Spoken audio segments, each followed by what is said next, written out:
So let's solve this exponential equation quickly. Okay, so we say solution. The question says 3 raised to the power 2x is equal to 9.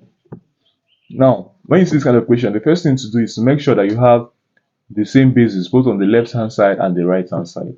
And how do we ensure we have the same basis between 3 and 9? Now recall that 9 is equal to 3 times 3, and this is equal to 3 squared. Okay, so we can go ahead and replace 9 with 3 squared. So we have 3 raised to the power 2x to be equal to 3 squared. Alright? Now, since the bases are the same, we can now equate the powers. Okay, the bases are equal, the powers are equal. Beautiful. So we have that 2x will be equal to 2. Okay, hence x now will be equal to 1. Okay, so this is the answer to this question. If you want to test, you put 1 here, so you have 3 squared and then you have 9. All right, so thanks for watching. I hope this made sense. Please like, comment, subscribe. Peace out.